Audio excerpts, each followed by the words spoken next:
Hello again, race fans, and welcome back to the start-finish line on Seattle's Lake Washington at the south end of the city, just south of the I-90 floating bridge. It is the scene this weekend for the Apollo Mechanical Cup at Seafair.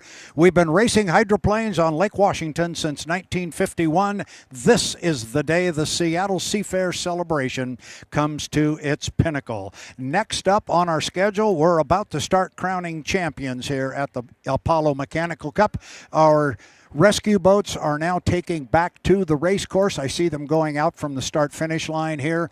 Our air show for the time being is in the rear view mirror. Nothing can move until those airplanes and aircraft clear the airspace. They have done so, and so now we can move back out onto the race course and get ready to go racing. First up on our schedule is the final heat for our Grand Prix America hydroplanes. They are lifting the boats into the water. And to get a rundown or at least an update on what we might expect in the final heat of our Grand Prix America boats as they're getting lifted into the water, let's go to the pit area and Brent Hall. Brent, take it away. All right, Brent Hall here, live from the dock. We're getting ready for the GPW final. Wow, we are so excited. I got a chance to walk around and talk to the drivers, and I'd say the one common word is nervousness. So I talked to Kevin Ekert, second fastest qualifier in the GP10, but he's just trying to sneak up on things. He's in lane one. We got Miss Renee, Austin Ekert. His word was, man, I'm in the tunnel, so I'm in the middle. Then we go to Jeff Bernard, GP79 Bad Influence. Talk to his owner, Mike Rendell. He's the one who said nervousness. He's just worried, coming off Tri-Cities, they had some damage, but boy, the boat looks good.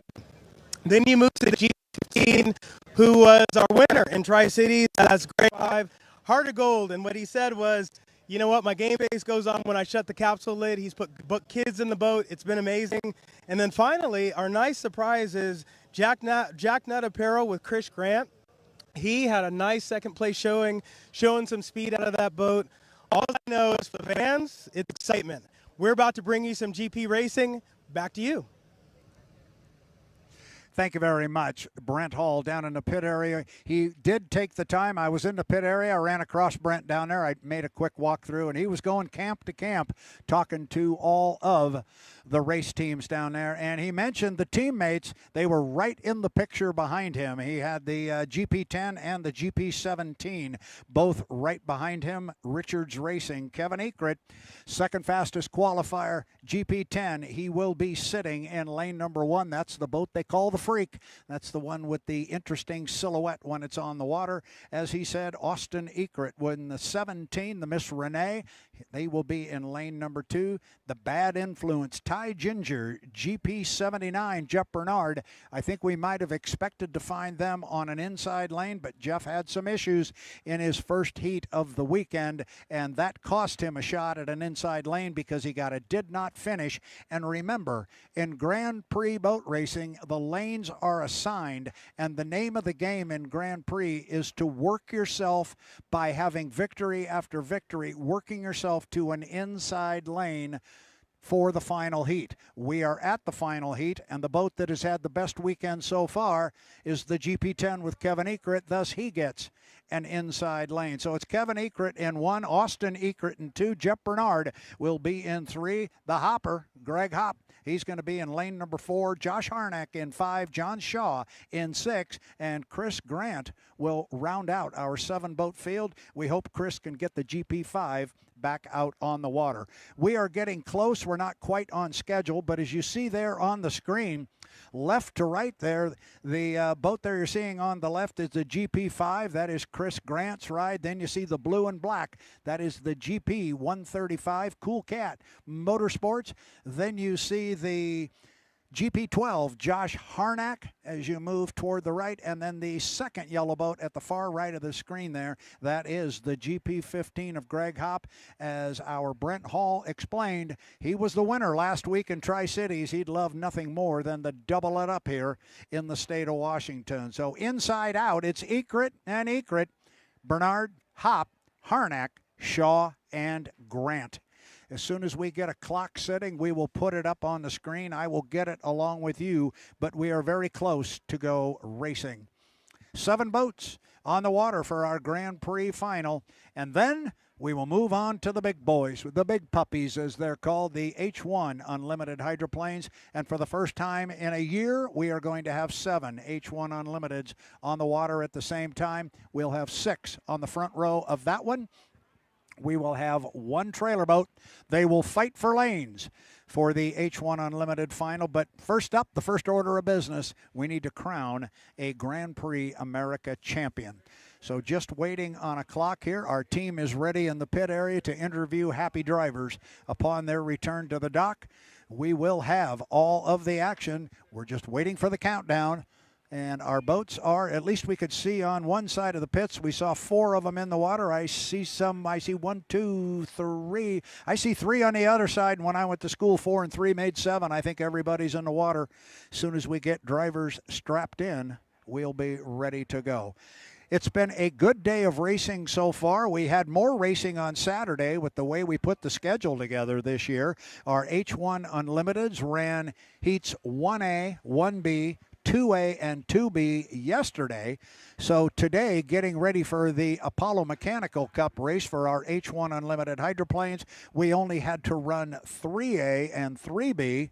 We did that this morning before the air show break. That determined our final field, and they will be coming up around 3 o'clock this afternoon, or after we get the water clear from our GP final. Same thing for the Grand Prix hydroplanes. They ran heats 1A, 1B, 2A, 2B, and Heat 3. Heat 3 yesterday. So all they had to run today is their final, and I hear boats coming out on the race course. So let's go racing. It's time to go for the Grand Prix America final here inside 5 minutes with 4 minutes and 40 seconds. 4:40 to go to the start of our Grand Prix America final heat at the Apollo Mechanical Cup at Seafair.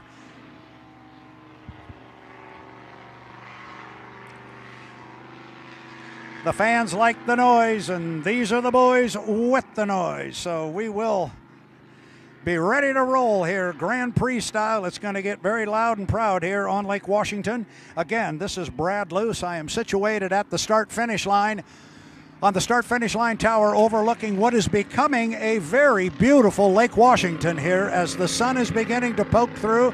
The marine layer is beginning to burn off, and hydroplanes are coming back out on the water. You're looking at Josh Harnack right there as he came away from the dock. Now I believe that is looking down on Jeff Bernard as he comes away and starts off the top end of the race course. Yes, that is Jeff. He will come down. This is the GP79 Thai Ginger or Black Lake Fiberglass. And these boats will come out on the race course as they are right now, and they will go slowly around the race course because the idea here is to warm up that oil, get the oil pressure up in the boat before you do anything fancy like putting your foot in it. Getting loud and proud in the pit area. Not 1, not 2, but 3 boats coming away from the dock. You see the GP5 in the background there, and you also see the low profile GP15 Happy-Go-Lucky with Greg Hopp. There comes Austin Ekert in the background. That's the blue and white boat. And just in front of him was the GP10. That's the Freak with Kevin Ekert. Remember, the lanes have already been established.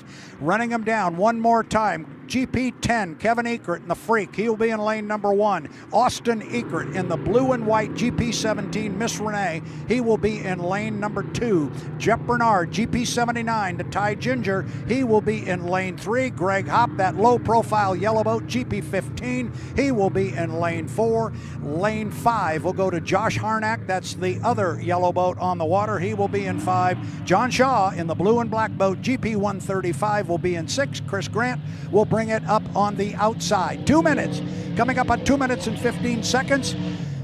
On the left side of your screen, that's Jeff Bernard making a timing run to the start-finish line, and the Thai Ginger GP79. Now coming behind him, there's a couple of boats making a charge on the outside. That's John Shaw in the GP135 and Josh Harnack in the GP12.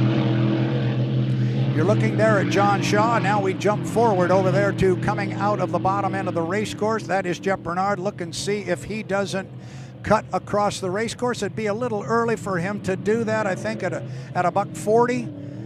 but Jeff knows a whole lot better than I. And here he comes now. He is going to come across the race course.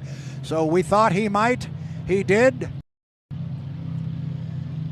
And we've got the brain trust of Richards Racing standing just down to our right. They have a golden opportunity here with their 2 boats in this final heat sitting in lane number 1 and lane number 2. Brian Richards of Snohomish, Washington, buckle up. You're going to have 2 boats coming down hard here on an inside lane. Count them up. There's 7 of them there in the picture. Remember, the lanes are already established. Nobody has to worry about coming up and not having their lane ready. It should be there when they come around the top end of the race course. And they are forming up well. The 2 Richards boats are sitting in lane 1 and 2. I see Bernard there in 3. Here come the 2 yellow boats into lane 4 and 5. So everything is set up just the way it should be. John Shaw is in lane 6 on the far outside. Right there trailing the field is Chris Grant in the GP5. There's the strange profile, if you will. How about the different profile on the GP10, the Freak? As they go up to the top end, looking at the clock, we're inside 30 seconds. Inside 30 seconds to the start. It's the Grand Prix final here at the Apollo Mechanical Cup at Seafair. Time to get out the big trophy for the Grand Prix hydroplanes. This should be a doozy of a start. We're going to go 3 times around the race course inside 10 seconds. Harnack is getting a little wet up there. We'll see how they come down. We are 4, 3, 2, 1. Mark, it appears to be a clean start, and if it is, it's Austin Egret who gets across the line first, and actually boats are driving away from Jeff Bernard. Bernard was giving ground as they got down to the bottom end. Can he come through clean? Well, so far, Austin Egret has. He is coming out your leader, and then it's Kevin Egret on the inside. Where's Bernard? I think he's right outside Austin, running in second place. Up the backstretch, it's a good run, but it's Austin Egret. There goes Jeff Bernard. Bernard pulls out in front of Egret now by about a boat length, making a boat length and a half. Now watch Austin. He's going to hang right with him at the top end. Good boat racing here on lap 1 of 3. Austin on the inside. It's Jeff Bernard on the outside. Bernard was given ground at the start. I think he was pulling his foot, making sure he didn't jump the clock. But he's running hard now. But now here again, here comes Austin Egret with top end speed on Jeff, and he's able to gobble him up on the front straightaway on lap number 2. Austin Egret and Jeff Bernard are running 1-2, and now Egret's really opening up water. Whoa, it got close down there as Josh Harnack is dead in lane 3 at turn number 1. They got a little close to him there, but they all know he's there now. And now Austin Egret has opened up almost a rooster tail on Jeff Bernard. I'm going to tell you right now, Jeff Bernard is not going to give up in this. Bernard's a Charger, and he feels like this is his race. But right now it is awesome. Austin Egret. He will come off the top end of the race course in the GP17, the Miss Renee. And now he's just crossing his fingers. Hold it together.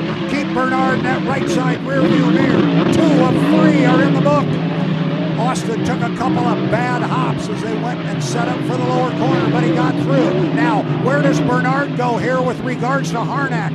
Egret's going to go inside of him, and so is Jeff Bernard, but he had to get a little bit wet to do it, trying to give Harnack some extra room. This is the final lap. Austin Egret's got a full rooster tail now up the backstretch on Jeff Bernard. Could this be happening after an unfortunate gun jumping in the Tri-Cities, and he was embarrassed about that gun jumping? Could he pull it off here? He had the good start. It was clean. He just needs to bring it down, and it'll be awesome. Austin Egret in the GP17 Miss Renee, and I see the radio guys down here, hands on top of their head. They can't believe it, but they should believe it. It is awesome. Austin Egret with a first place finish. Jeff Bernard will come home in second. Here comes John Shaw. He will come home in third. The Cool Cat Motorsports. Then it's back to Kevin Egret and Josh Harnack will come down here, and I think I was looking at the wrong yellow boat the whole time. I think I had Josh Harnack dead down there in the lower corner. My bad on that one. It was Greg Hopp. And I see the Hop boat sitting down there right now. I'm going to get a handshake here with some pretty happy people. So far, that's what I'm hearing. Just had a question there. Was everything clean? Well, so far, everything I'm hearing, they're pretty happy as well. They should be. But it always makes you a little bit nervous when the chief referee comes downstairs too, however, and so we'll let them look at things. We don't know yet. We will find out shortly if it's all clean on the water, but Austin Ekert put together a whale of a drive in the GP17, the Miss Renee. Good final heat here. Austin Ekert and then Jeff Bernard made a big charge. Austin, I think he's pretty happy. He's still out there on the course. You're looking at him right there as he comes back toward the Stan Sayers Memorial Pit area. Chris Grant has shut off early. You're going to see him in the background here, I believe, right behind Austin. You'll see Chris Grant's GP5 go by. There it is in the background. But there's a good look at the Miss Renee. And oh, it starts to get a little bit serious around here now as I'm seeing radio men begin to show up. Seeing radio men begin to show up for our H1 Unlimited class. There's also a lot of happy people here, including Austin Ekert's wife. She is tears of joy over there right now at the bottom of the pit tower, as well she should be. That was, she's very excited. It's a big deal. And it's a big deal to win one of these races. It's a much, much, much bigger deal to win one of these races on Lake Washington. All these people, so many of them, I shouldn't say all, but so many of them are here from the Pacific Northwest, and this is home. I run down where these people are. I see Snohomish, Washington, Edmonds, Washington, Lake Stevens, Washington, Webster, Massachusetts, so we've got a few that are from outside the area, but there are also a good number of folks here from the Pacific Northwest. And if this all comes out clean on the water, if this all comes out clean and the GP17, the Miss Renee is indeed confirmed as the winner with Austin Ekert, I'll tell you what, he is an exciting young man. He is one of the kindest drivers you would ever want to meet. We had a lot of fun with him last Sunday night after the race in the Tri-Cities. When we finally all got out of the pit area, we ended up at the same restaurant that he and his wife Alex were at, and it was just an awful lot of fun, and we kind of joined together for the evening and had a good time. One of my favorite drivers in all of Region 10. I've known Austin for probably the last 15 years. Great family, great guy, and now you see the media crush going on down on the dock, so clearly they all think he was the winner. Our chief referee came down, was pointing at some stuff on the screen, and I didn't see his finger pointing at anything that resembled the GP17, so we'll just see how it goes. I think this is going to stand, but we will wait until we get it officially. There we go. Good racing. Well, we got two final heats to run. We got one of the two done. Got another one to go, and the next one is the big dogs. 7 H1 Unlimited hydroplanes are going to come on the water. We'll have 6 on the front row and 1 trailer boat. So there's going to be a lot of activity. We've been running 3-lap preliminary heats. We're going to go 5 in the final. Forget the points we've been talking about all day. It is a winner-take-all final. I look down toward the pit area, and we will jump in as soon as we get an opportunity to talk to Austin Ekert. But in the meantime, I will look down toward the Stan Sayers Memorial Pits, and I see Corey Peabody's U9, the Beacon Plumbing, coming off of the trailer. I see the U8, the Beacon Electric, is already in the water. I see the 91, the Goodman Real Estate, is also in the water. Those are the only boats I would be able to see, but 2 of the 3 of them are in the water.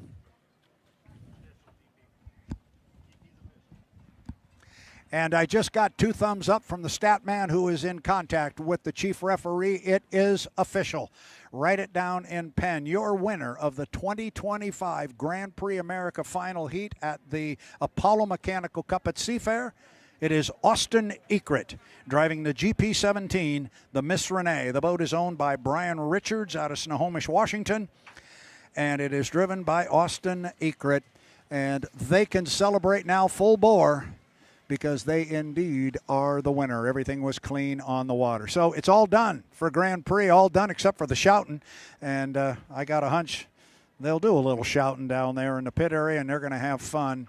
at an awards assembly. Kind of an interesting shot there. You've got two Grand Prix hydroplanes sitting in the water, both of Richards Racing, the GP10 and the GP17. Then just on the other side of them, you have not one, not two, but three H1 unlimited hydroplanes sitting there in the water. The U11, the FLAV-R-PAC with Jamie Nilsen, is in the water. The U21, Spirit of America, is the next one down.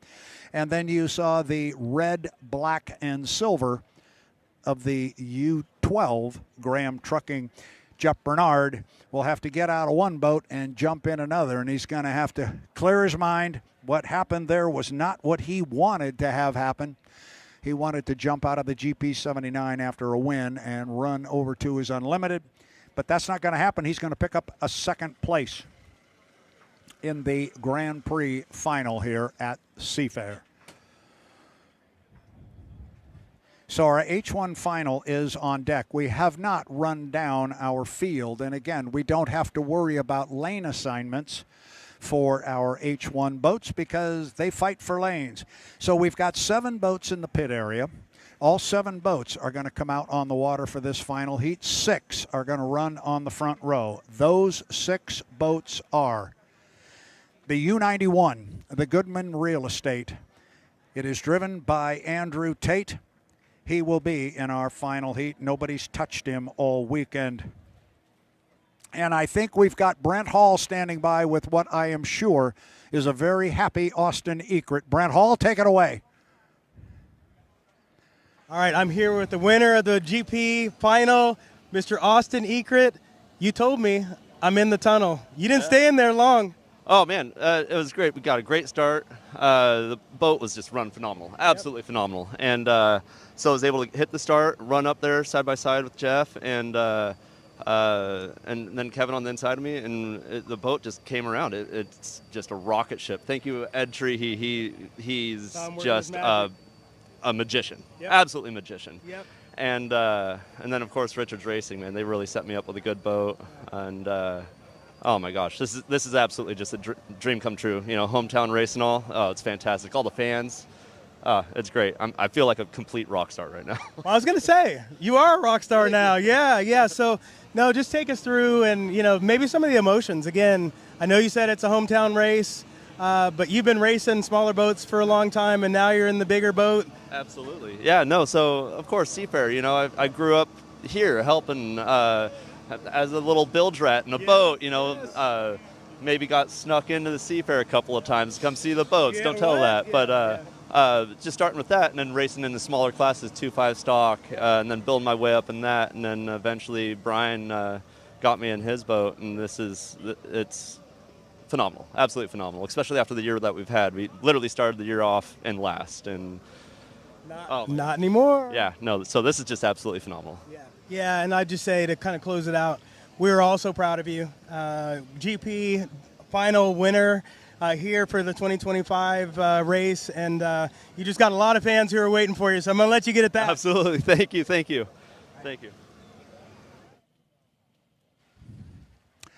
Back here on the start-finish line, I knew he would be a very happy Austin Ekert, and indeed he is, as well he should be. And he hit the nail right on the head. A couple of things there with, number one, he said we actually started this year in last place. Yes, they did. The boat couldn't get out of its own way. They couldn't finish heats.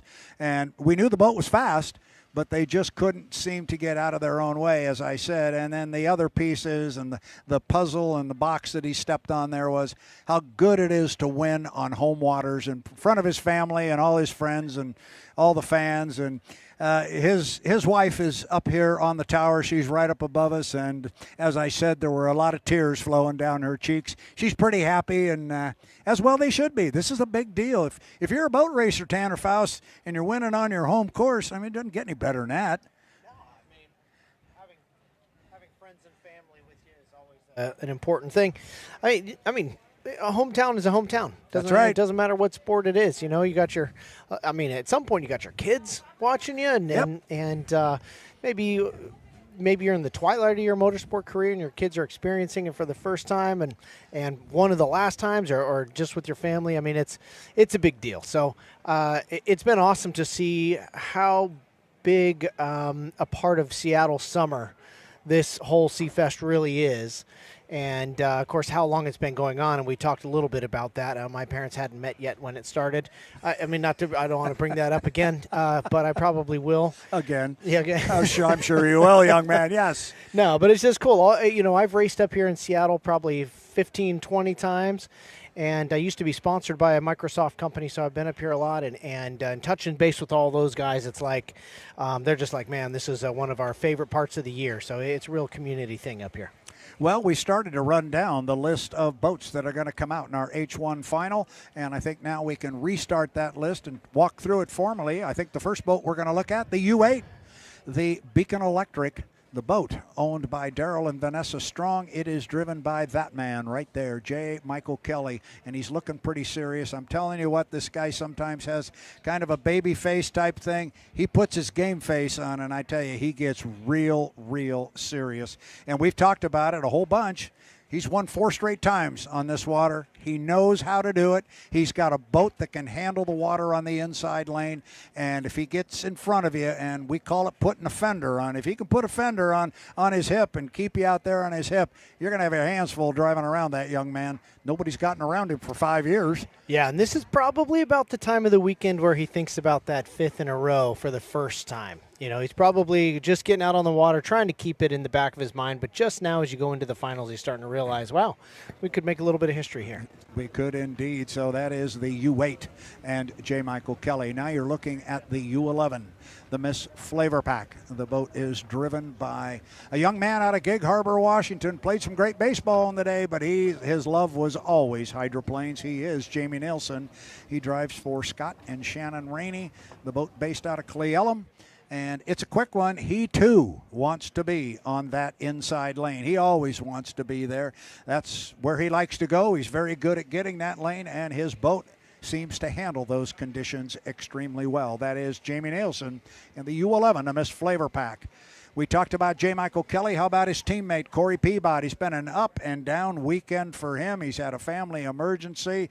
He's had a boat that got into some trouble and got damage on it, but there he is right there. And I can tell you, Corey's going out with one thing on his mind, and that is the Apollo Mechanical Cup at Seafair. That's all he wants. Yeah, and he's there to get some points and to redeem the day that he had yesterday, and he's on track to do that. And the good thing about the day he had yesterday was it was yesterday. Right. Have it happen yesterday. Don't have it happen on race day. I think next up on our list is probably going to be the U21. The Spirit of America, you're looking right at it there as we're coming up on 7 minutes and 10 seconds to the Apollo Mechanical Cup at Seafair. Driving that Spirit of America, there is young Gunnar O'Farrell. Now, the point we got to make about Gunnar here is he is the trailer boat. So he has to start 10 seconds behind the clock. So he's going to be the 7th boat on the water. He will be our trailer boat. Looking next, I think we're going to go over to the U91. You know darn well he's going to be in this final heat. And there it is right there. The U91, the Goodman Real Estate, nobody has had an opportunity to stop him all weekend. I shouldn't say that. They've had the opportunity to do it, but nobody has been able to do it. He's won every heat, and he's been top qualifier. Somebody's going to have to crack that nut, Tanner, if they're going to get the hardware away from him. He sure is. He's yeah, I mean, he's had his head down. He's been focused, and he knows what he's got to do. He made the comment at the end of the last heat that it's going to be very interesting out here with this many boats on the water as the conditions were deteriorating a little bit. But he certainly can get the job done and knows what to do. He does know how to do it. And speaking about somebody who knows how to get the job done, I think we just have to move to the other side of the dock. And I think that's where we're going to go. We're going to go to the U27. How big would it be for the Miss Apollo to win the Apollo Mechanical Cup? We're going to go elsewhere with this. Let's see where we're going to go. We went back to the Apollo. Dave Villwock, he's won 10 times on this lake. He won last weekend. He's won 11 APBA Gold Cups and on and on and on. I mean, it'd be one thing to do it in front of his home crowd, his sponsors' home crowd, but to do back-to-back weekends for Dave Villwock before being inducted into the Motorsport Hall of Fame would just be absolutely awesome. And rounding out our field is going to be the U12, Jeff Bernard, the busiest guy in Seattle right now. He just got out of the GP79, and Jeff Bernard right there, yeah, he's had a smile on his face this weekend because he's had a pretty good weekend. He'd love to top it off with a win right here. Look for him to go mix it up with J. Michael Kelly and Jamie Nilsen. I look for the three of those guys to really be pushing and shoving there to get an inside lane. We're inside 5 minutes. Look at that shot. 1, 2, 3, 4. H1 Unlimited hydroplanes coming out on the water. It is time now for the final heat of the Apollo Mechanical Cup at Seafair. H1 Unlimiteds. It's a winner-take-all 5-lap final heat. And as I just said, we will go around 5 times in this winner-take-all final. Look for this 5-minute period to be an interesting one. There's 2 boats we expect to be fighting for the inside. Jamie Nilsen, he is right now inside of Jeff Bernard as they go up toward the top end of the race course. Boat coming up, but now we're going to get a cut. Watch this. Here comes J. Michael Kelly. J. Michael Kelly's going to come across the course and try and jump in front of Jamie Nilsen and Jeff Bernard. He has successfully done that. There, you get a good look at it as comes off the top end of the race course. Jamie decided to just stay up there. Now, we saw this morning, Tanner. Look at Jamie Nilsen way up there at the top end. You can't even see him on our camera. He's barely moving. I mean, he's got 2.5 minutes. Is he going to be able to go so slow that he can stay behind the 1:15 mark from there? And the other piece to the puzzle, be able to defend the position if somebody wants to come around and have a whole bunch of boat speed. Yeah, with 3,000 horsepower, they're still turbine boats. They don't pop out of the hole instantaneously. You got to get up on plane, then spool up, and then build the speed. So it says that we have seen a couple people leapfrog before the 1:15 mark. All right, coming up on 3:15, there is Gunnar O'Farrell. You're looking right down the nail of that boat. He is going to be our trailer, so he will be on the outside. The rest of the field now is moving slowly up toward the top end, and that's where the interest is going to be. There's Dave Villwock. You see him going very slowly in the U-27 of Miss Apollo. He's doing it on an inside lane, Tanner. We've been seeing him be happy enough to go to the outside, not this time around. No, he is really holding that one tight. Looks like a little confusion on lane choice just behind him, though. Somebody just popped and went down up there. I believe that was Corey Peabody. He's done it before. He is trailing the field. He is right at the entrance pin to the upper corner. Corey Peabody's got the candle lit, but he dropped down to ground idle again, and we've seen him do that. We're coming up on 2:25 until our start. Now 2:20. The boat, everybody's just crawling up there, and when you see smoke, that means somebody has dropped down. Where is Jamie Nilsen? Is halfway down the front straightaway. You've got these 4 boats coming ever so slowly. There's Jamie Nilsen. He is halfway between those boats and the start-finish line. He's sitting on an inside lane. Now you're going to have to watch and see. There's Dave Villwock. Great camera work right there. Dave Villwock is coming around the exit pin. He is starting to get up on a plane.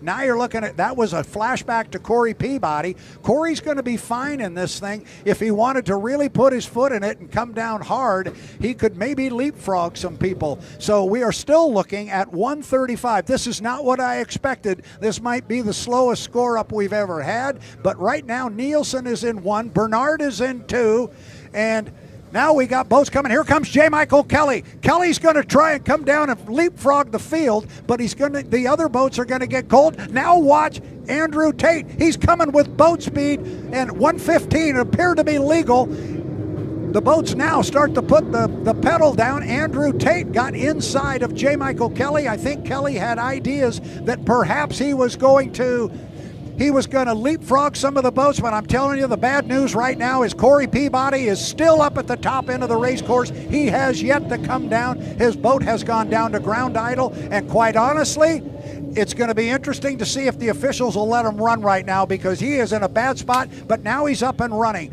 Corey Peabody was sitting in a bad spot, and I thought from a safety standpoint, they might want to get him out of there and maybe rerun this, but no. 35 seconds until the start. Top end, it is Jamie Nilsen sitting in 1. Nilsen is sitting in 1. We have Bernard sitting in 2. That looks like Villwock in 3. We've had a little bit of contact made between the U11 and the U12. A little paint rubbing apparently going on. The boats are still coming very, very slow to the line. It is Nilsen in 1, Bernard in 2. It is Andrew Tate in 3. It's Kelly in 4. We are inside 10 seconds. We're inside 5. We're 4, 3, 2, 1. Oh boy, and I think we may have boats across the line again. Just like we saw a week ago, Kelly's going to get down to the lower corner first, but he's outside and he's in lane number 4. Don't know what happened in there today, Villwock, but he got wet coming off the corner. It's Jamie Nilsen going to come off in first place, but oh boy, has he got company. He's got Tate and he's got Kelly with him, Tanner. Boy, I think it could have been 3, possibly 4 boats over early, which would make things interesting here. Although the hallway's awfully narrow for Dave Villwock. He got squeezed right out of that, but a crazy race up the front. All right, look at the boats off the top end. Jamie Nilsen takes a big hop up there, but he settles the boat back down. Nilsen is your leader, and we have 2 boats that we are being told have jumped the gun. That is the 8 and the 11, and we know what that means. That puts the 91 and Andrew Tate out front. Tough break on that. Start is still under review. They are still reviewing it, but we are being told the 8 and the 11 have jumped. Now, it looks like one boat coming off the lower corner down there. It's Jamie Nilsen, but right outside him is Andrew Tate. Nilsen's running like a rocket, but we have been told they have jumped.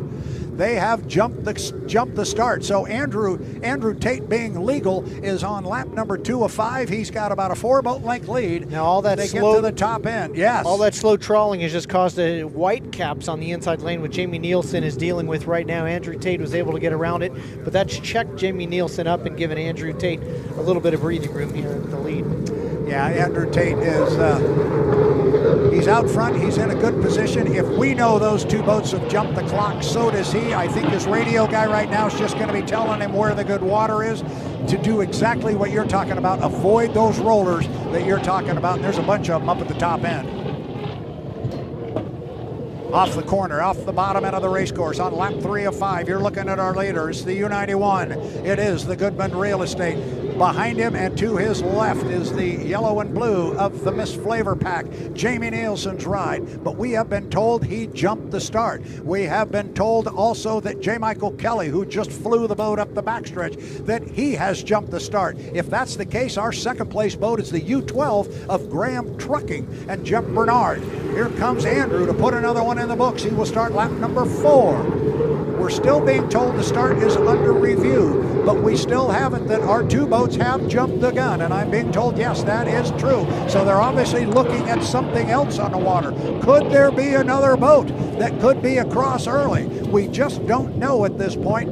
We are on lap 4 of 5, and right now it is all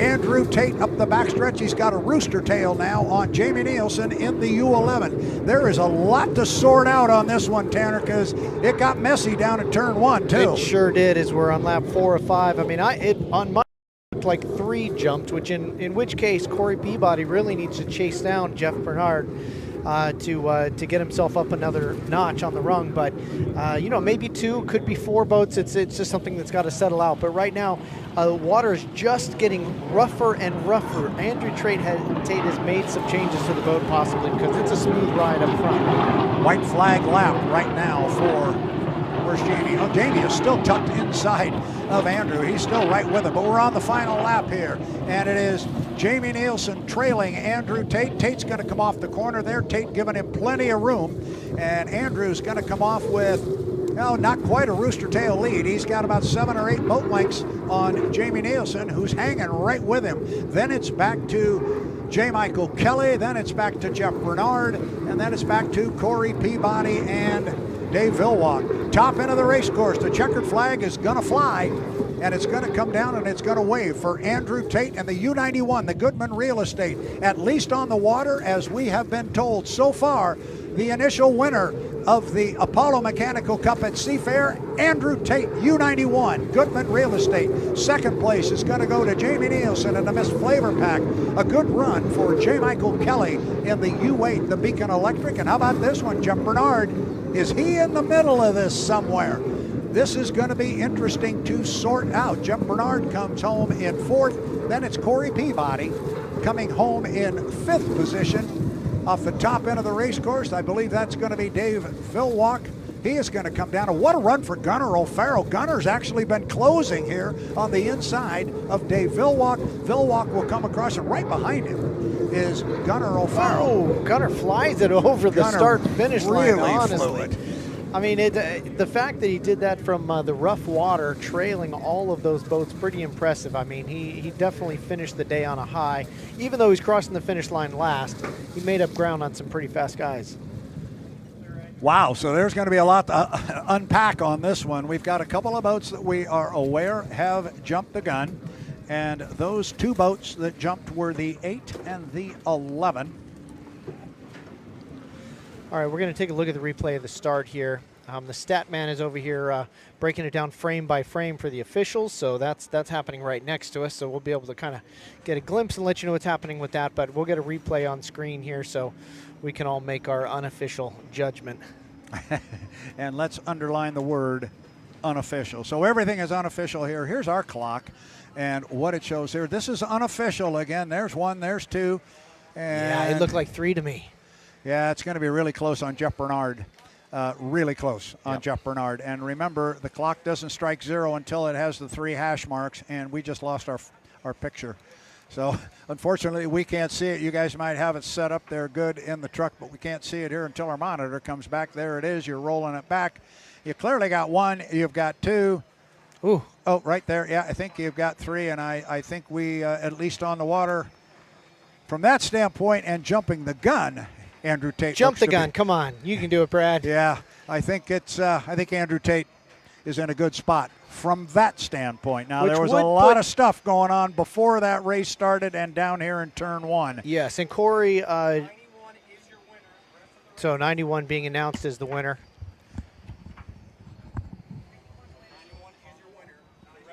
Brad is wrestling officials right now, trying to get them to say stuff. Yeah, I've got it official now on the water. Official on the water. The 91 is the winner. We do not know anything about second place and beyond. They are still looking at a bunch of stuff. That's the report I like to get. Jonathan works really well with this. If he can take that leader and say, he's clean, we don't know about what happened behind him. But right now they need to get the box out of Andrew Tate's boat, get it up there to tech inspection. If he clears, he's it.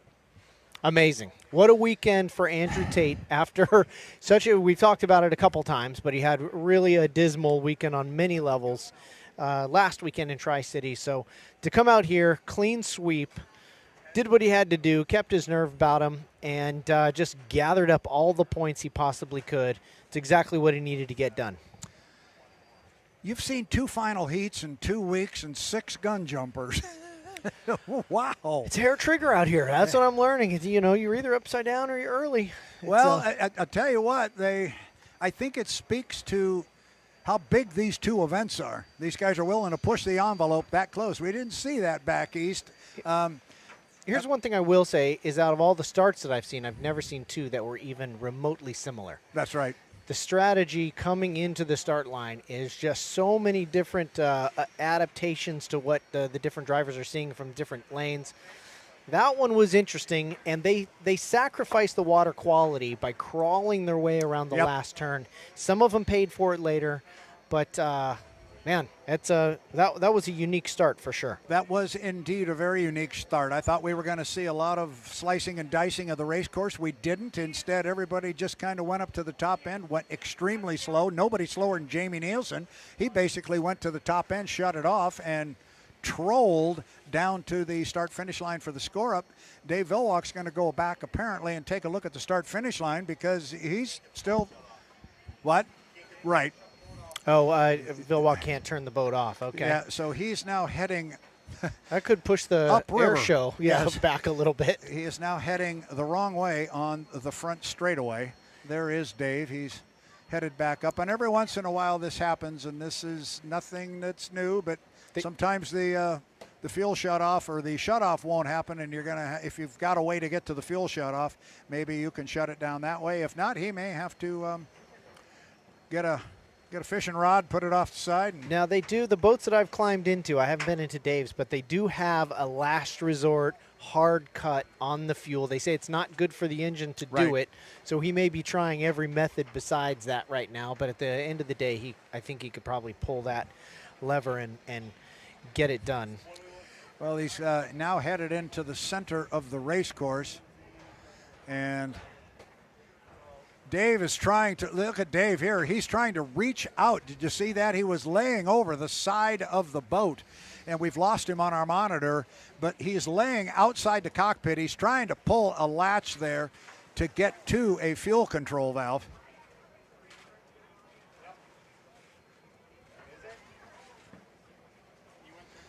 So Dave is just rolling through the center of the race course. So down in the pit area, we see the U-91, the Goodman Real Estate, on the sling and is headed back toward the trailer. We have been told officially on the water, the U-91 is the winner. He still has to go through tech inspection, and they will be the first black box that they will look at. Now the options for number 2 are either Jeff Bernard or Corey Peabody, correct? I think that's right. Yeah, because of Jamie Nilsen. And first of all, I will say about the start. One of the unique things about the start here is you can decode what that is or getting shown from the officials there. But one of the things about the restart here is they go a certain speed to certain points on the track, and they know the time they need to be at that particular buoy when they go full throttle. That speed may be 60 knots. In this case, they crawled by those timing buoys, and they just had to guess. Correct. From 10, 15, 20 knots, had to guess when to hit the throttle. So all of the calculations that make the start precise were out the window. Right, that's exactly right. And you're throwing your timing marks unless you timed for that. And this morning we saw a lot of boats just crawling all the way around the top end of the race course and down the front straightaway. So we will just have to wait and see. The officials are taking a long look at the replays here. We still haven't heard exactly what the contact was before the start. There was a puff of smoke out in turn 1. Maybe that was indicative of somebody getting some water in the engine, but there was contact before the start that they're reviewing as well, and then also the possibility of having a third boat that may have jumped the start.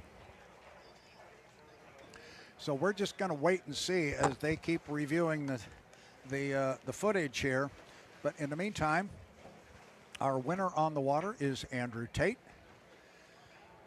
And I am sure by now his box has long since made its way up to the tech truck, because we've seen the boat up off the trailer, or up off the water and headed up toward the trailer. I'm sure they are setting it down. I see the slings are still tight, so they're just now setting the U-91 back on the trailer.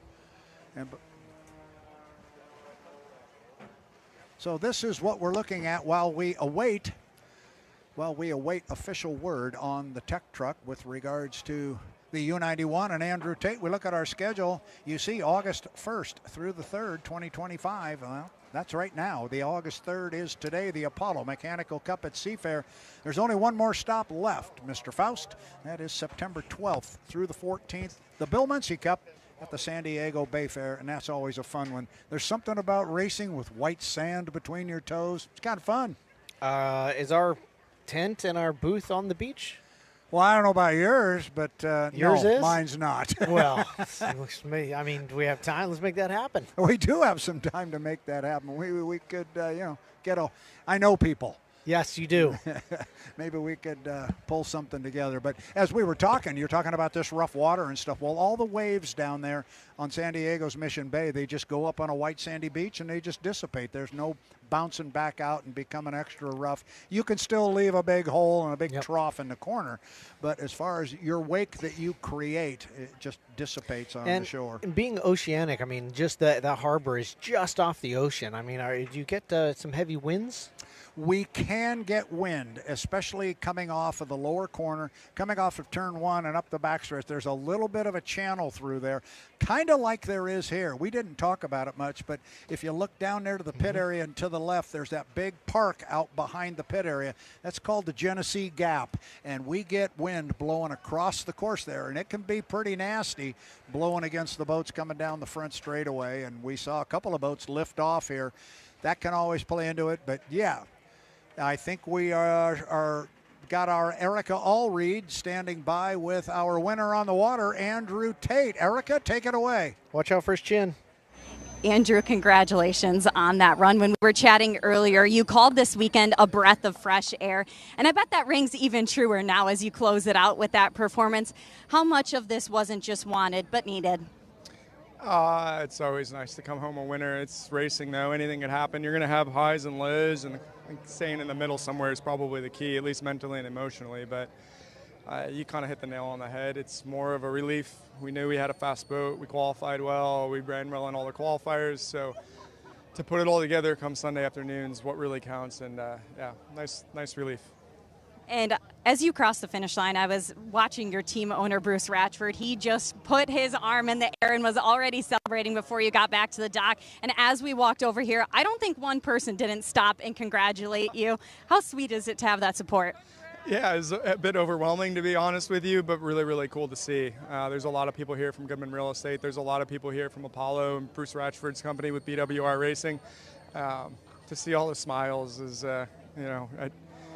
it's probably a lot cooler for them than it is for me. Like I said, it's more of a relief to know that I could get the job done and make all those people happy. They definitely deserve it. Well, go ahead and enjoy and celebrate some more with your team. Congratulations on that performance. And guys, back to you. Thank you, Erica. Great job. And she always, well, I hope she knows Andrew Tate pretty well by now. She's been talking to him every day 2 and 3 times. Yeah, I didn't smack him in the face with the microphone that time. No, she kept that one clean this time. Yep. But you mentioned that nobody could really touch Andrew Tate this weekend. That's what we call a perfect weekend. Top qualifier, won all preliminary heats and the final. And we do keep track of that thing. Those sorts of things. There's a guy by the name of Villwock who has more of those than anybody else. Surprise and yes, shock. Surprise. Yeah. So, well, Andrew Tate, I mean, he brought it up that the relief factor. And if you're the guy in the hot seat, especially if you qualify first, you've got the target on your back, but you also have the expectation from your team and your owners and your sponsors. And if it doesn't come out as you cleaning house and getting number one, then it feels like your fault, because if you had the fastest boat, it kind of is. So that he did his job, got it done, and yes, that is a relief. Man, you can see the rollers on our replay here, though. Jamie Nilsen having to deal with that on the inside lane. Incredibly heavy water there, but Andrew Tate's boat looking markedly better than the last heat where we saw it just walking all over the place. So it's always great to see these replays like this. yeah, and that's what they talked about, because it was very evident to you and I that in the previous heat when Andrew ran, yes, he was very, very fast, but the boat kept jumping up in his face, coming up out of the water, and clearly they did something to tone that boat down. Whatever they changed, it worked. He's still flying the boat, getting it out of the water, as you see right there, and a good look at it coming right straight at you there. And this is on the final lap of the Apollo Mechanical Cup at Seafair. There is Jeff Bernard coming down to the finish line, but he got a much better boat ride. He stayed outside. He got his nose clean, he being Andrew Tate, and I think he may have felt, especially when he got word what had happened to Corey, that Corey wasn't with him. I honestly think there was a part of Andrew Tate that said, I think we've got these guys covered. Let's make sure we're clean. Don't push the start too close. And I have to assume that's a little difficult when all the boats you got to beat they're running away from you, and they're going to beat you to the start-finish line, and you got to be looking, are my timing marks right? Am I late or are they early? And he decided to stay true to his timing. He was correct. They were wrong, and now he's got the big trophy coming his way eventually once he clears tech inspection. Sure does. I mean, Jamie Nielsen kept the pressure on the inside there. I mean, it must have been a little bit of a scary ride for Jamie Nilsen there in the roughest water, holding that inside line with a boat just outside, a wall of water just outside of him there. But he kept the pressure, whether Andrew Tate backed off in the last lap a little bit or Jamie Nilsen just had a super fast last lap and a half. It got pretty racy right there towards the end. It did. And I usually look back at that and say that if we know that Jamie jumped the gun, so does he, because his radio guy knows that. But then there was always the question, it was still under review at that point, so there was still the possibility that he could have jumped the gun as well. Either way, I think Jamie Nilsen and the U11, they showed some speed that maybe we haven't seen so far this year. They look good in that final. They look great. I mean, Jamie Nilsen has been fast the last two events, very, very fast. And it's you wonder, sometimes a crew chief would rather not bother a driver with information they don't think is critical. And they may even have a little bit of an internal agreement that if you jump to, we're not going to talk about if the start is clean or not. We're going to go race our race, and then we'll talk about it 4 laps later. Yep. Just so that people can keep their heads down and not try to think about the strategy and think about, well, if these two boats are out, then that means, you start to get your head focused on other stuff. And I can tell, even not being in one of these boats, you better have your head on a swivel and be super focused in order to keep, the water on the lower side of the boat. Look at this. That's like boat jargon. I'm throwing out some boat jargon. You are. You're right there. You're catching on here. You're catching on here. Yeah, we had on our fingers. We had on our screen before they came back to you and I here. They did show Dave Villwock out there in the Miss Apollo. They have got that boat shut down. They showed some crew members there on the deck. Dan Walters was on the deck with Dave Villwock. So that boat is out in the center of the race course. Everything's fine out there. They will get it towed back to the dock. So now we're just waiting to hear the final word on tech inspection for the U91. And being winner takes all, that's really what it's about, is whether or not 91 is past tech. But for the points and for our edification, we'd like to know if it was 3 boats that jumped the start or just 2. Does that give Corey Peabody second place or third? What that does to Jeff Bernard. And he's the boat in question. Did Jeff Bernard jump the start or not? That's really what the question is. Yeah, I think that's, from a start standpoint, that is definitely the question, but I think they're looking at some other stuff as well. When we talk about boats bumping and we talk about boats getting real wet, like Dave Villwock down in turn 1, we saw Corey get wet yesterday, but that turned out to be the case where Corey didn't hold his lane and he slid out into a rooster tail. There's the inverse of that as well, where a boat on the outside moves in. So I'm sure they're looking at that. You got to hold your line through the corner, and the referee will make that. And how about that right there? It is completely official. The U91 has cleared tech. Your winner of the 2025 Apollo Mechanical Cup at Seafair, Andrew Tate, Goodman Real Estate. Congratulations, young man. Yeah, amazing job. I mean, he did his job. He's just as calm and cool and collected as it gets. And, like he said, his sponsors and Team Motor might be more excited than he is, but he certainly is relieved to get the job done, and he did a great job this weekend. And I may have the number wrong, although I think I'm right. He came into this year with 11 victories to his name. He got a victory in Madison, Indiana. That gave him number 12. And I know I put on the spotters guides I sent out to everybody, be advised, Andrew Tate gets one more win. He ties a guy by the name of Mark Tate. He ties his father.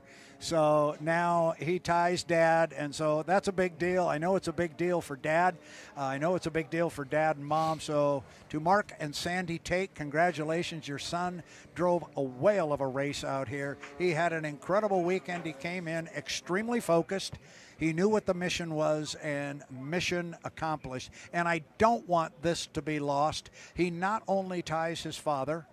For those of you who are great fans of the history of this sport, he ties a guy by the name of Garfield Wood, the famous legendary Gray Fox of Algonac. He ties Gar Wood. So pretty heady stuff right there.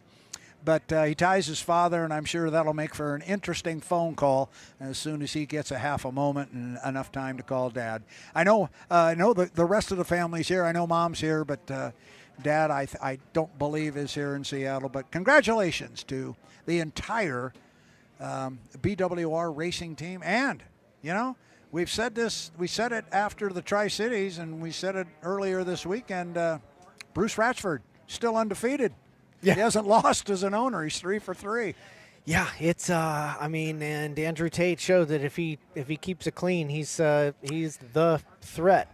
So Corey Peabody and JMK, I mean, everybody's on notice, and now we're getting into only one event left to clean up points.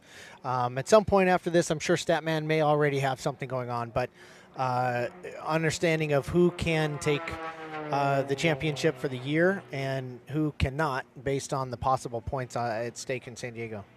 Oh, he has an entire system of how he puts them No up on doubt. the screen. And, No and doubt. then as they are mathematically eliminated, he grays them out. Yeah. And it won't surprise you. Nick takes it to a whole new level, and he will have every scenario under the sun laid out for us, so we'll know exactly what's happening. He makes us look good. He does a lot of work, and that's why he's the stat man, and you and I aren't. No, you sit here and watch the boats go around. But you never want to be grayed out. Nope. You know, that's the basic moral of the story there. So, yeah, that is what is on deck. It's the Bill Munsey Cup, the San Diego Bay Fair, in one of the most beautiful settings you could ever imagine. We race on Mission Bay down there. Mission Bay is a man-made body of water, and it was made for boat racing, specifically for boat racing. They dredged it in such a way they can put a race course pretty much the exact same dimensions of that which we run on in Tri-Cities. 2.5-mile race course, they dredged this entire bay out. And that's what we run on in Mission Bay. It's fully protected.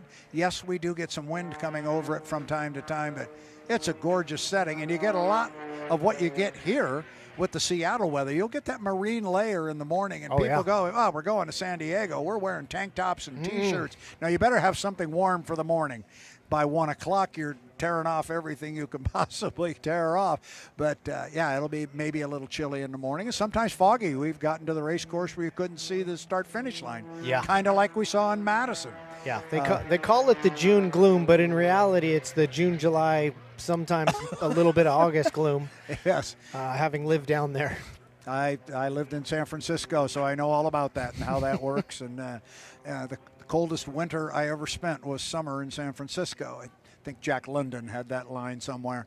We're going to make an AI song out of that, Brad. I'm Thank you. sure we are. So the winner of the Apollo Mechanical Cup at Seafair has been confirmed. It is Andrew Tate, the U-91, the Goodman Real Estate.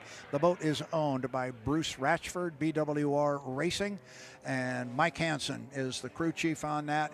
It is a big team. It's a good team. There's a lot of expertise in that camp, and it showed this weekend. Top to bottom, they look good. They never missed a beat.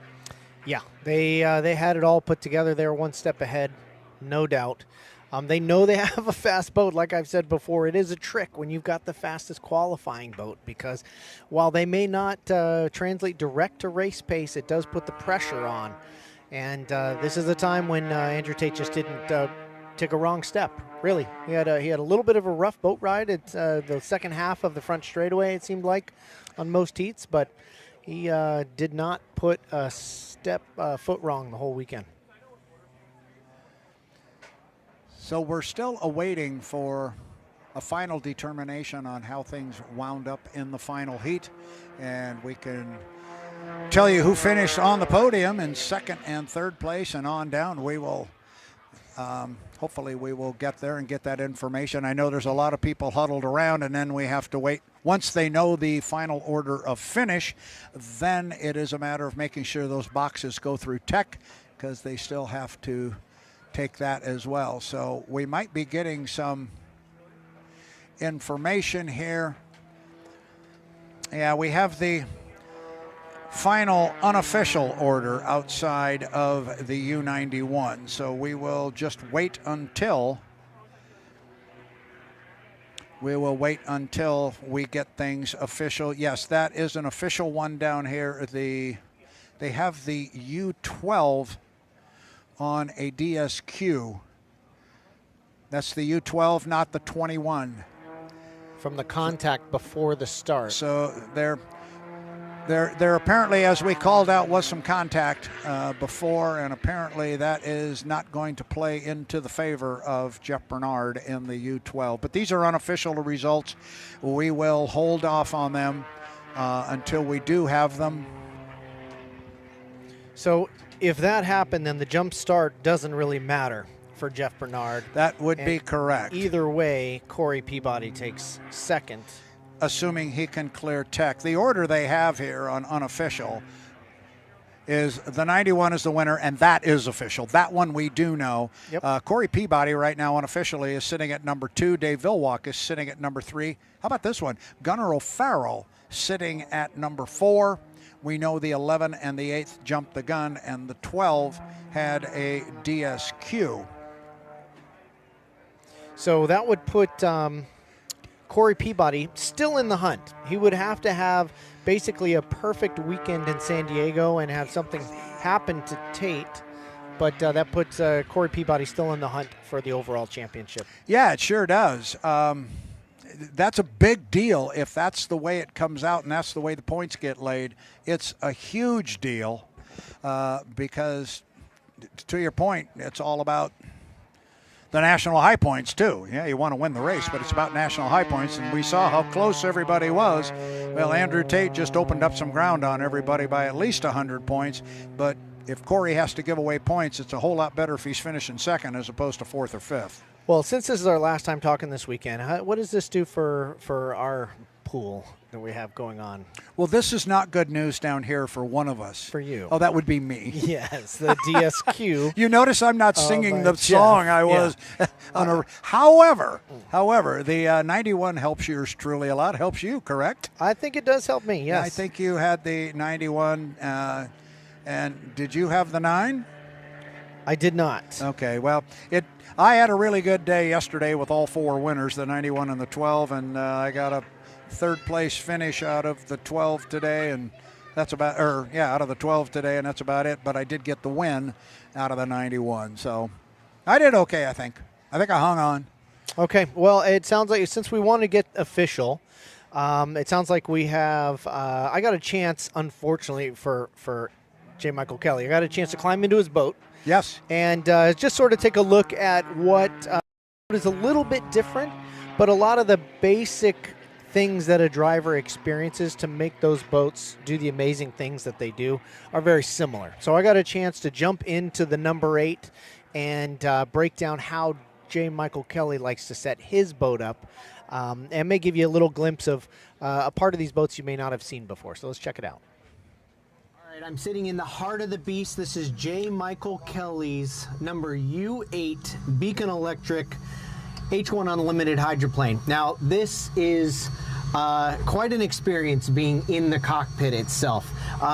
Obviously left turns only, so a huge pad for the helmet to rest against. But remember, it's not a smooth racetrack. It's a lot of hopping and bouncing, so pretty smooth foam actually that they're running against. Steering wheel quite close, very tight compartment. Hopefully a little bit waterproof, but actually not really. I can see that water runs in here. But as the driver's driving, we've got a button on the steering wheel. You see just 2 buttons. One is to click off in testing where each buoy is so that they can start establishing on a GPS map the actual timing for the race before the race. The other one obviously is a radio button, and then a clock dead center that is the clock to make sure that you don't jump the line and try to get timing right. A lot of switches and levers, but ultimately fairly simple in a turbine. If you have the throttle run away or you have the boost pressure run away, you have kill switches. You have ways that you can take it to ground idle or completely cut the fuel off as a last resort. You have cockpit release arms on the right. The dashboard, fairly sophisticated little race pack system with EGT cylinder temps. You have N1 for recognizing how the start is going and how long the starter motor needs to run before introducing fuel. And N2, the overall RPM or pressure, oil pressure, and then of course speed. So a lot of information here, but some of the most important pieces the driver deals with when going around the track is this huge light you see on the upper left of the dashboard. That is a warning that you're breaking the N2 speed. Mike says it flickers and then it goes solid. And once it goes solid, you have about 2 seconds to lift off the throttle before you get disqualified for that particular heat. The other thing the driver is doing a lot of, besides hitting the gas pedal, are these other two pedals. The far left pedal of the three pushes the canard, pushes the nose down as you enter a corner. Lower the nose, actually apply some braking if you want it. But also gives the nose of the boat some bite to turn into the corner at 190 plus miles an hour. The middle pedal actually moves the canard and lifts the wing out. So Mike says at about the apex, he lifts the nose out to try to build some speed, get the plane a little bit lighter, and then actually takes his foot off and can roll his foot left and right between the two pedals as he's going down the straightaway. Just a lot going on. You have to remember how rough it is on the water. Sometimes 7 Gs straight up, sustained 3 to 3.5 Gs laterally, and muttering all this stuff at the same time. It's a busy, busy cockpit.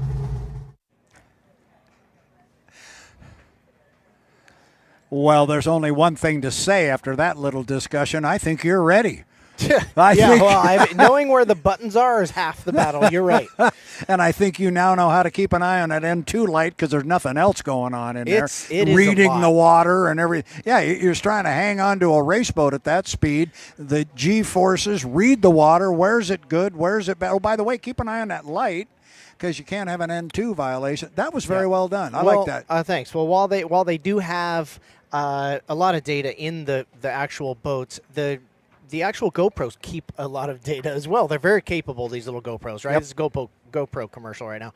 But the speeds and the G-forces that the GoPros are experiences are up on the H1 Unlimited YouTube channel. You can watch the onboards of all of these boats in their qualifying trim, running as fast as they can, see live speeds. The drivers actually use those YouTube videos that H1 posts to compare some of their speeds to some of the other boats, compare lines, and see whose boat. It's interesting. It's a data point. It's a genuinely good data point to have, but it's the same for everybody. Everybody's video gets put up there.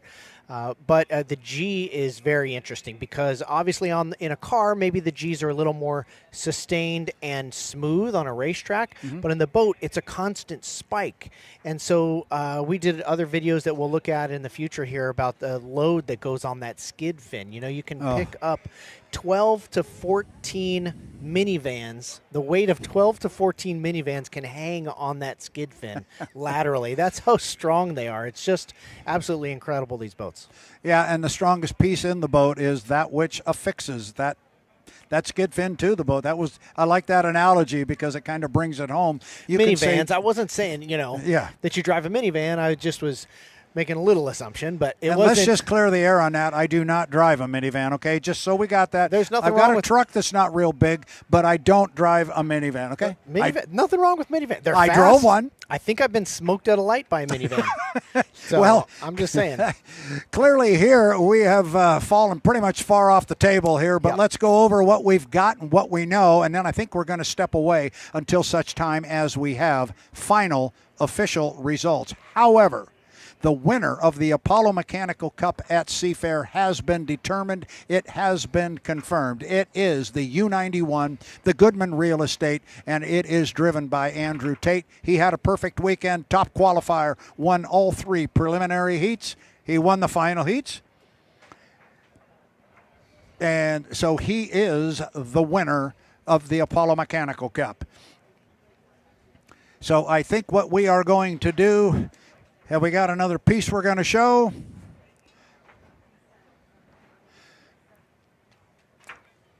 So part of this whole story this weekend is the fans and the fan experience. We were talking about it earlier today. We got the hot rods out here in the street. Yeah. It's pretty cool stuff. And I of course went straight to food, but there's all the food out here that you can eat. I had a good lunch, thank you. So there's something for everybody here. And even if the new fan says, yeah, I don't know if I want to go down and watch the race boats, that's not my thing, it's still a festival. And you can come on down. And when you do, you start talking to people and you start meeting new people. We not only get new fans, but a lot of times you can get new friends within the sport. I think Brent Hall has a piece on new fans and new friends within H1 Unlimited. Brent, why don't you show us what you got?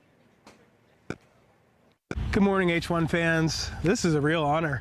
We are going to give back to a fan, and they don't know it yet, but we're about to go walk in that line, and I've stood in that line for many times as a fan. I've even walked through as a driver, and now we're going to go in that line and actually give some tickets away. So, man, my heart's starting to beat because we're going to make someone's day. Come on, let's go do it.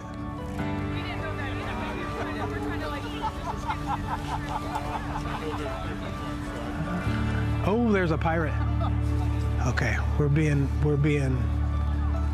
very strategic here. Just trying to make sure this goes to the right person. I think it might be this family right here. What do you think? All right, let's go. Hey, how's it going? Good, y'all look like you're ready for Seafair. Is this your first one? My grandson's first one, but not us. How you doing? I'm Brent. I'm Jace. Jace? Okay, what's your name? Nevaeh. She's very shy. That's okay. What's your name? Isaac. Nice to meet you. What's your name? Tanya. Hi, Tanya. Well, so you say it's your first? How'd you like to go for free? Aww. How many do you have?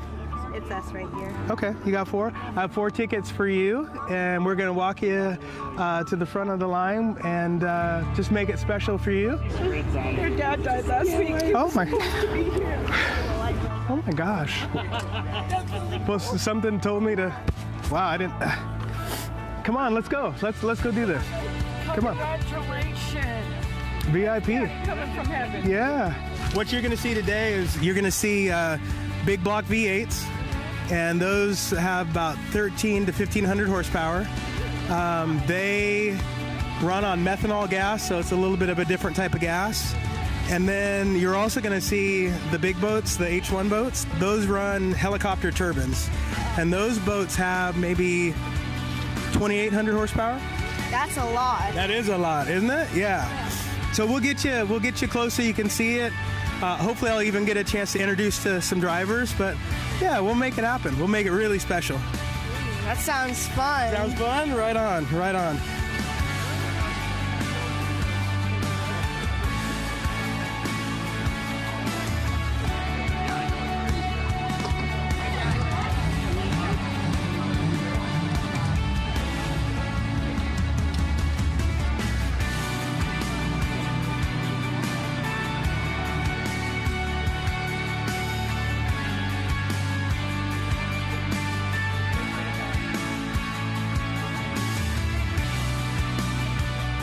Yeah, boy, we just connected out there. You know, we saw you in line, and I don't know, something kept bringing me back to you, and I was like, we need to show them a real special time. And for me, you know, I've been coming in these pits for years, and to get a chance to race a boat just makes me want to just share the love of, you know, boat racing. And so when I saw you, I was like, if we could give away some tickets, you all were the ones. So again, I think we're just really glad. This was kind of a test just to see, you know, we wanted to make someone's day, and I hope we've made yours. Thanks for joining us, and glad you're part of our family. Thank you.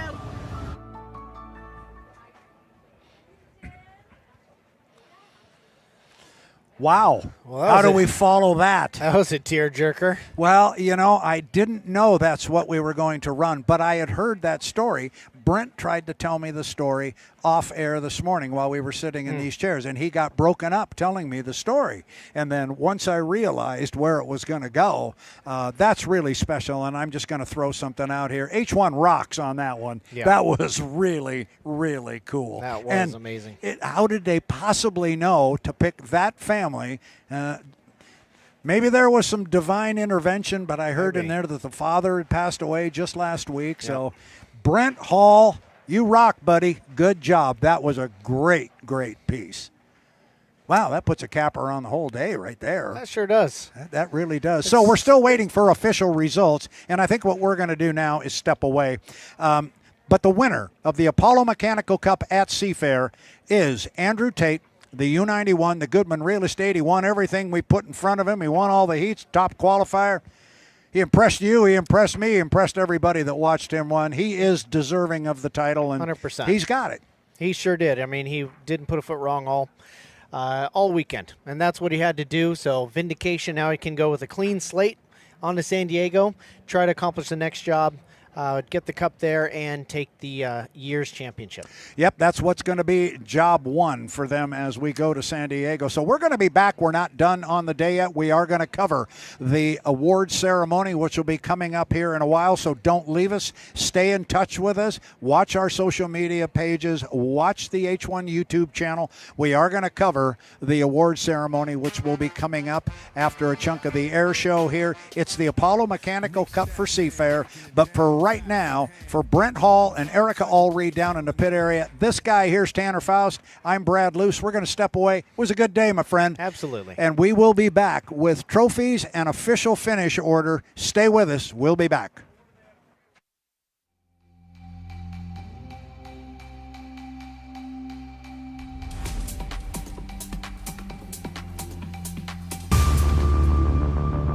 H1 Unlimited Hydroplanes.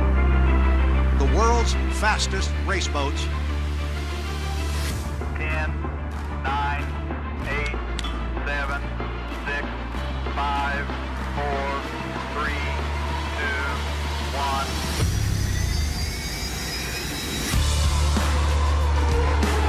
Oh, it's really flying the boat. It doesn't get any better than that.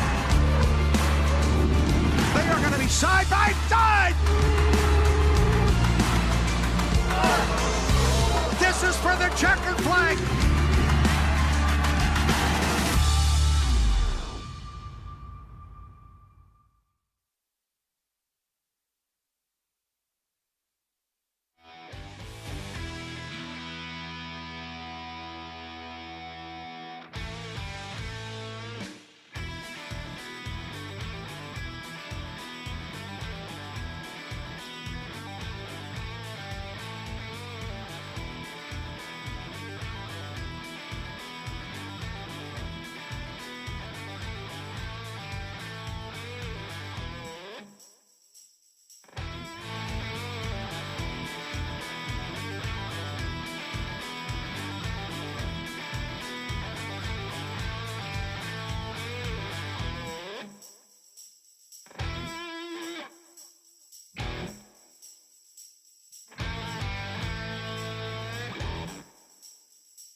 keep going here. Grand Prix hydroplane racing, second place, GP79, Bad Influence. And your Grand Prix hydroplane racing winner, GP17, Miss Renee Richards Racing, driver Austin Ekret.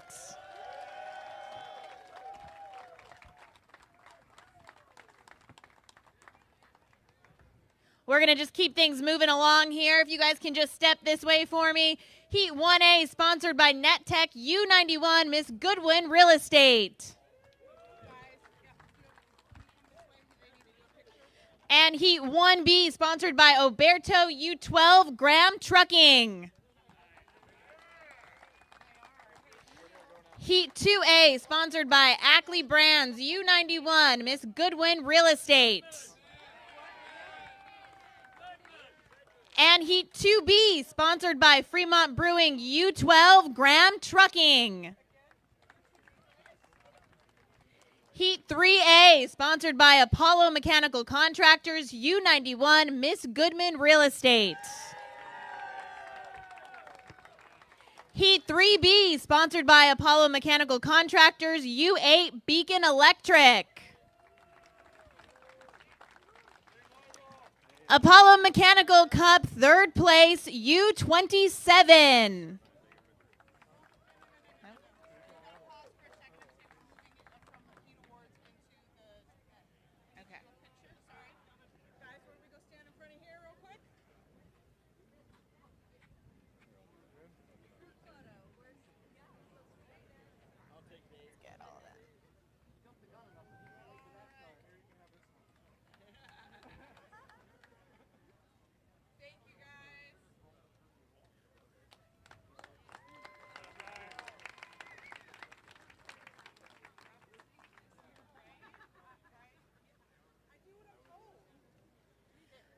All right, we're going back to third place. Sorry about that, folks. Apollo Mechanical Cup, third place, U27.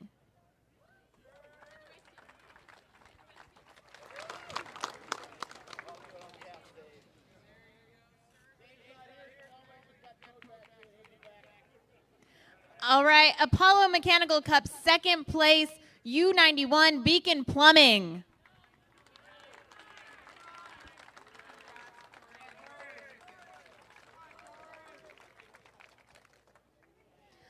All right, we are moving on now to H1 Unlimited Trophy presentation. This one is sponsored by Apollo Mechanical Contractors, U91, Miss Goodman Real Estate, the driver, Andrew Tate.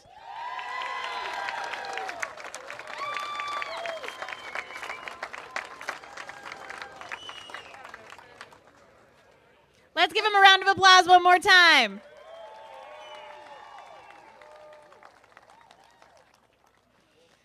Perfect. Thank you again. And again, we'll just send it back to you guys over at the desk.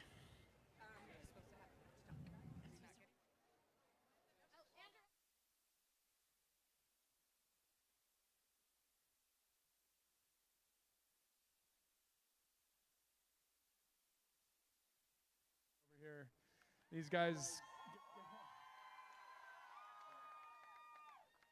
everyone at Goodman Real Estate, BWR Racing, John Goodman, Apollo Mechanical, they put their faith in me. The team gave me a great boat 3 years running now, so to get this done for them here in Seattle in their hometown means a lot to me for sure, but definitely more to these guys. I'd be remiss if I didn't kind of acknowledge the two boat racers back in the Midwest this week who lost their lives doing something that they love. So Dustin Pearson, Traden Schleicher, thanks for riding along with me this weekend. This one's for you.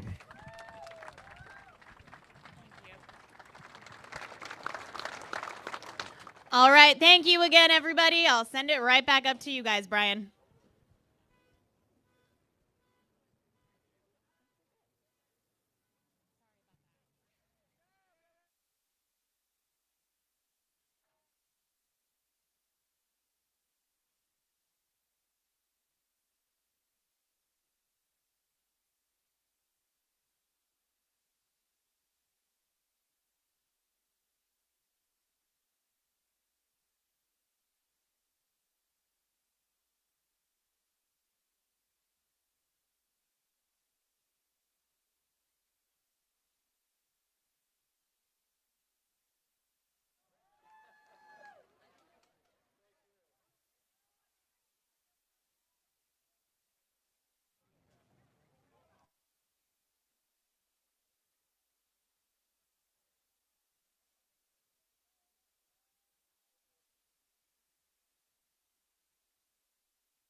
that champagne.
Along with Erica Allreed.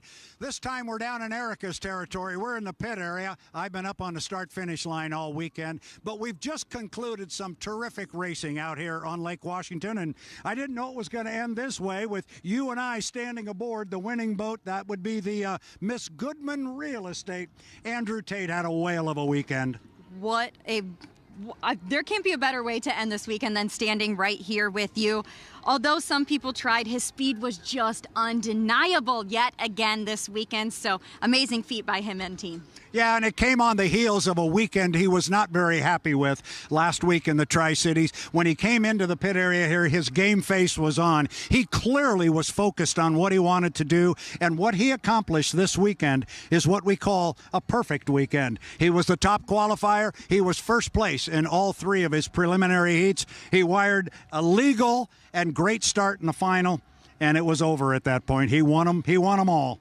Yeah, what a better way to come off a trying weekend than that. I had asked him how much this win was not just wanted, but needed, and he said, I hit the nail on the head right there with that one. Him and the team needed this one to project themselves back toward the front and establish themselves as the leaders once again. And we have to talk a little bit about BWR Racing, because Bruce Ratchford, who owns this boat and the other one is right out there behind us, he bought these boats coming into the season. He's entered them in 3 races. He's 3 for 3. He hasn't lost yet as an owner. That's pretty good. I'd say that's pretty good. And honestly, being down here in the pits, like you said, the best spot, we get all of the emotion. You should have seen Bruce put his hand over his head when he saw Andrew cross that finish line. It was such a special moment. We had sponsors down here tearing up, crying. The celebrations were unreal. And when you're racing on home waters in front of family and friends, it doesn't get any better than that. Andrew Tate, a very happy guy, very deserving. This entire crew that has stopped what they're doing to allow you and I come up here and sit atop their ship. It's a special moment for everybody involved with the Goodman Real Estate and BWR Racing. Well deserved, to say the least. It is. And one other aspect of this whole thing is when we came into the racing this weekend, Andrew Tate had dropped from first place to third place in the national high points in Tri-Cities. But let's take a look at the numbers right now, because I think Andrew's got another reason to smile as well. He now sits atop the national high points list with 4,075 points. Second place goes to J. Michael Kelly. He's got 3,651. Then it's Corey Peabody, 36-39 for the boat, 34-14 for Corey Peabody. Those are his driver points. And yeah, we're going to have two different totals. We get to talk about that the rest of the summer, but that's okay. Then it's on down to the 27 with 33.64. The U11, the FLAV-R-PAC, 32.77. Gunnar O'Farrell, the U21, 1,738. Then it's Jeff Bernard with 1590 in the U12, and rounding it out is 225 points for Brandon Kennedy and the U6, the Miss Madison. But right now, the bright light shines right here. U91 Goodman Real Estate, the Apollo Mechanical Cup at Seafair champion. Doesn't get any better than that. Doesn't get any better than that, and it doesn't get any better for the team as they go into this over a month break knowing that this is the success they had. Absolutely, the success they had. Everybody knows the target is aimed right at these guys, but the boat's all in one piece. They can just fine-tune it for San Diego. We've had a great weekend of racing here in Lake Washington. It always is. We've been racing here since 1951, and guess what? We're coming back in 2026. I'm looking forward to it already. All right, so Eric is going to be back. Brent Hall was with us all weekend. We want to thank him on behalf of those two, and also my co-host, Tanner Faust. This is Brad Luce from the pit area in Seattle, Washington, Stan Sayers Memorial Park, saying good night, everybody. Congratulations to the U91, the Goodman Real Estate, and Andrew Tate. H1 Unlimited Hydroplanes. The world's fastest race boats. 10, 9, 8, 7, 6, 5, 4, 3, 2, 1.